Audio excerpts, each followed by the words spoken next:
Okay, welcome back, class. For today's lesson, we're going to be taking a look at 1.2 and 1.3 because they're very closely tied, looking at geographic data. So just some of the general foundational knowledge of geographic data, as well as what that means, the power of geographic data. Like, how do we use that? What role can it play in our day-to-day lives? So for 1.2, we have identified different methods of geographic data collection. So we're going to go through a few of the major ones, and then also explain geographic effects of decisions that are made by using this geographical information. So this data is collected in a variety of ways using different tools and technology. And then once that information can be looked at, various maybe organizations or governmental agencies might then make decisions. So first, how is this data gathered? Here we have different methods of geographic data collection. So first is through field work or field observations. Basically what that is somebody actually going to that place or going to that location and taking in that information firsthand.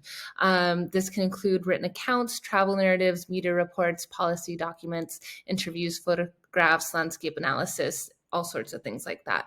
In this little graphic, it goes through a little bit more information as well. This is not the way that most people collect geographic data information. However, this is pretty critical, especially when it comes to research and maybe uncovering new occurrences when it comes to geographic data. So another example of field work is through the US Census. Again, like I mentioned in the previous video, a lot of this course is US centric, but many countries take a census. But for the US, it's mandated by the Constitution. And basically, it's the government doing field work, like actually going and asking individual people and families questions. Some of the examples that you can see here. And what is the point? Why even do this? It will influence, how many maybe representatives a particular district has, what that means for voting, what that means for democracy in terms of representation of an area. It can also help influence how much public funding should be available to that particular area and if that should change. So funding for schools, for law enforcement and fire departments, for highways and infrastructure. So for instance, if a census is collecting data and then reveals that an area has grown a lot, and let's say a lot of babies were born, then what does that mean? It means that there's going to need to be more schools, right? If a lot of people have moved to an area, what does that mean? It means that maybe the infrastructure will need to be increased, or highways might need to have maintenance done, things like that. So through this, we have personal, government, and business decision making. Another way to collect data is geospatial technologies. So we have geographic information systems, or GIS, as well as satellite navigation systems, which is GPS, or global positioning systems. So these you absolutely have to know. Same thing with remote sensing. These come out on the exam every year. So we're going to take a look at what those might mean here in just a second. But these types of technologies are utilized by businesses, organizations, individual people, governmental agencies in order to make decisions. So for GIS, this is computer software that allows you to display data and information in a way that is far more understandable. And GIS associated with like layering, in that there might be thematic layers or physical layers to the maps, kind of like what we mentioned in the previous objective. So you might have different layers here, like let's say roads, right? And then let's say businesses on top of that. So it can display many different characteristics at once. We can use that to analyze crime data or effects of pollution, help to make decisions for urban planning. I don't know if you can hear my dogs, but they're getting a little antsy over here. Sorry about that.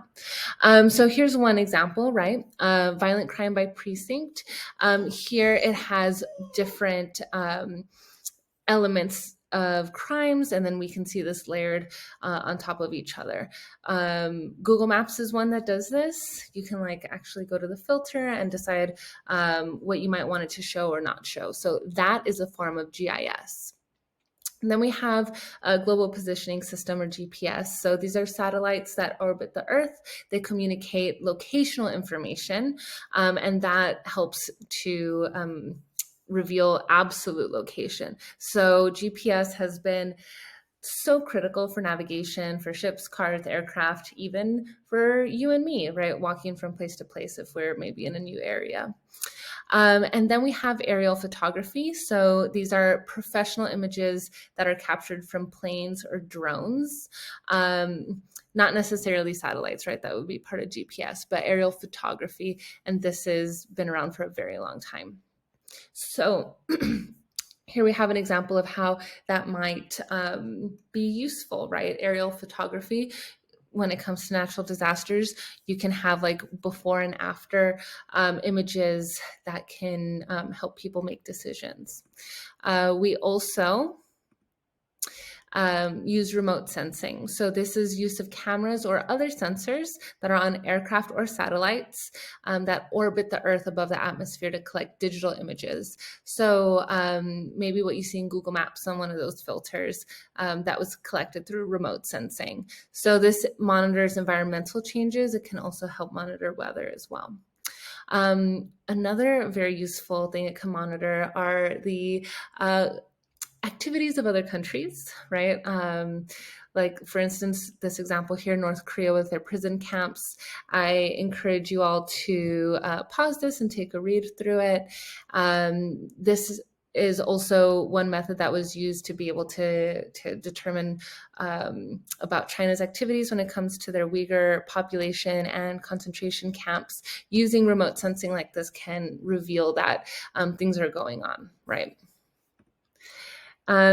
So yes, the collection of geographic data is very important because of what it reveals and the types of decisions that it can help people, governments, and organizations make. So that is it for this, for these two objectives. I will see you all in the next one.